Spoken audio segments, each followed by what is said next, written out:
I'm not teaching, I am publicly learning. Hi and welcome to Learning for the Life in the UK test 291, contacting elected members. That is on the page 112. While doing morning stretching, and if you participate in the morning stretching, visit your desk. All elected members have a duty to serve and represent their constituencies.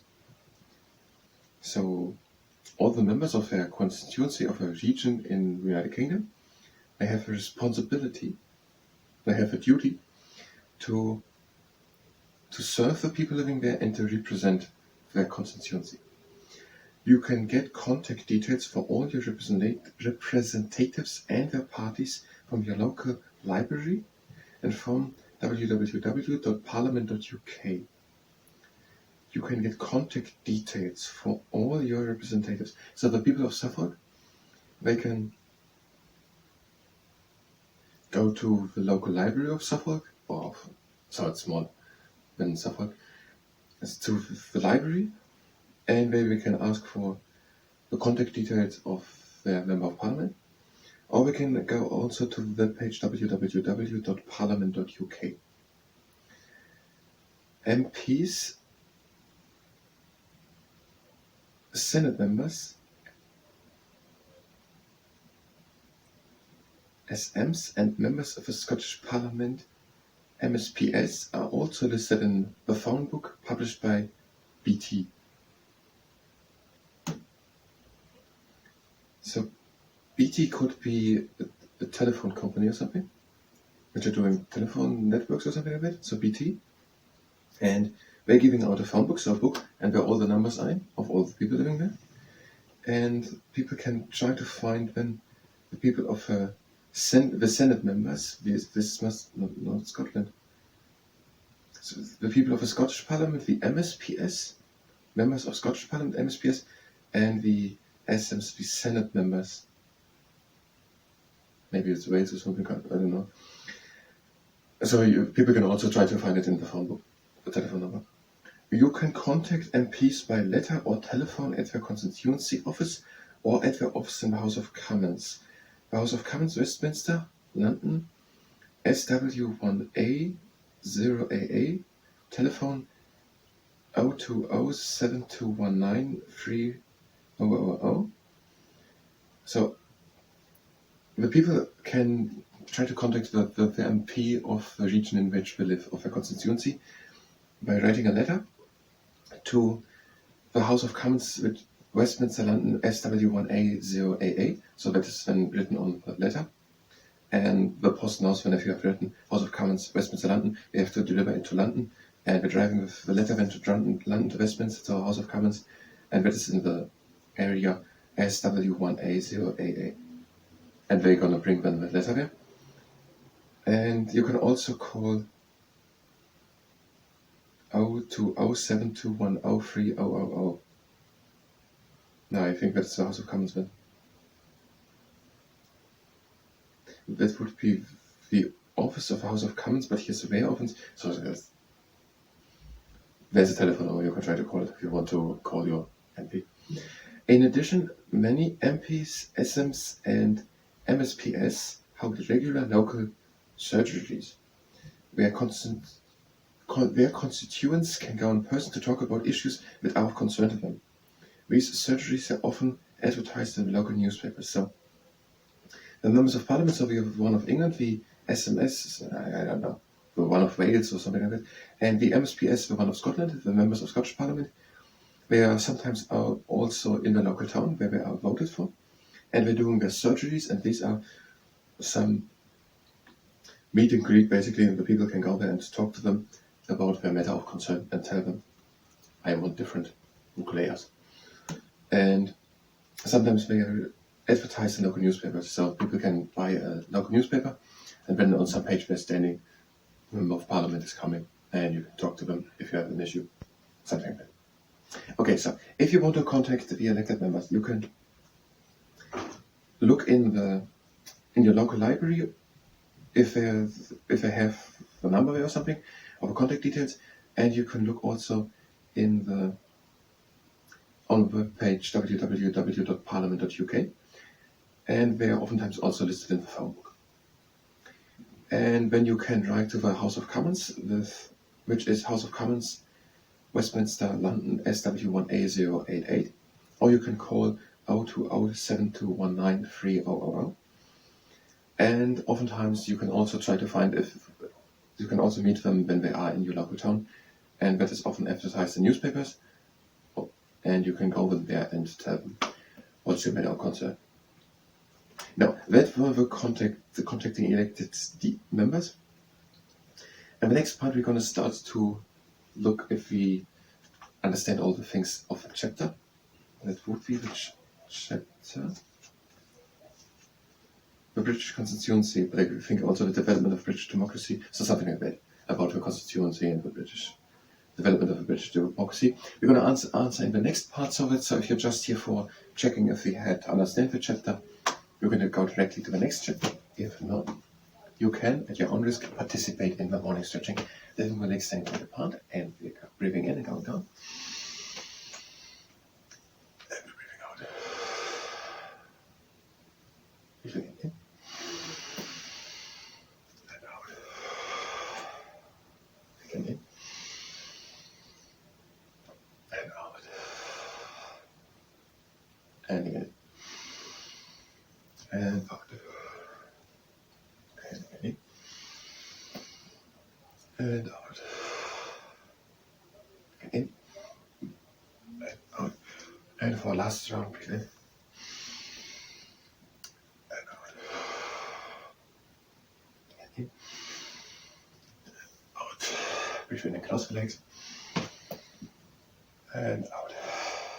And let's go on to the next exercise. Legs are standing a bit more shoulder wide apart. Breathing in and lifting the arms up. And breathing out, we're going over to one side. And breathe in and out, rib cage. And again out. And again in. And out back into the middle. Breathe again in. And out over to the other side. Breathe in and open the rib cage. And out. Again in. And out back into the middle. Next exercise, we're breathing in.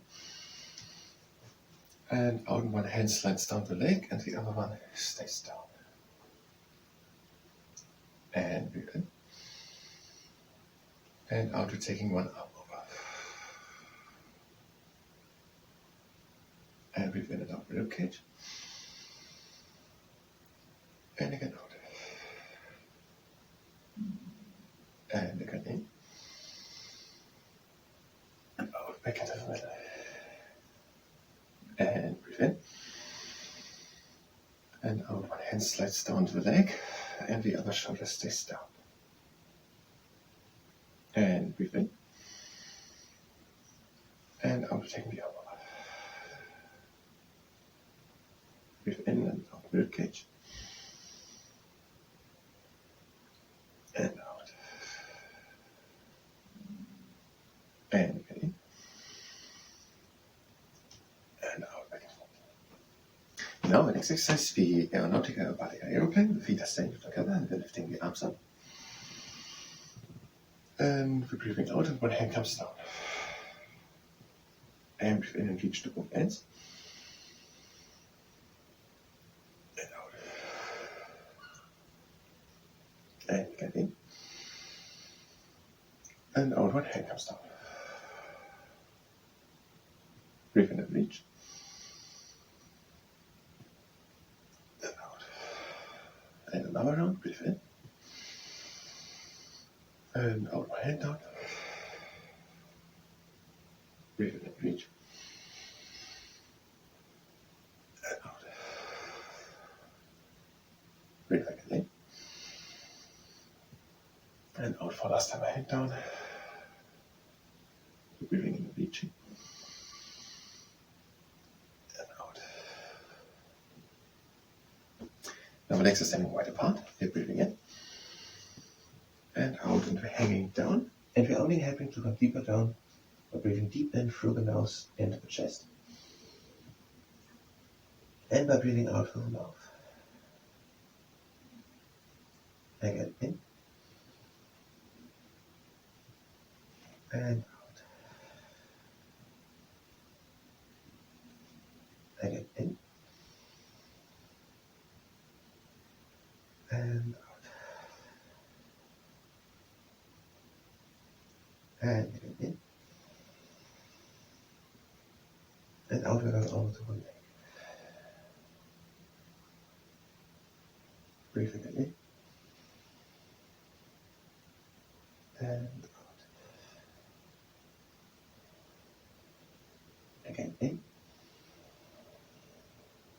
And out over the other leg. Breathe again in. And out. Again in. And out another leg. Breathe again deep in. And out, and we're closing the legs. And now again, we're breathing in. And out. Again in. And out. And the last time in.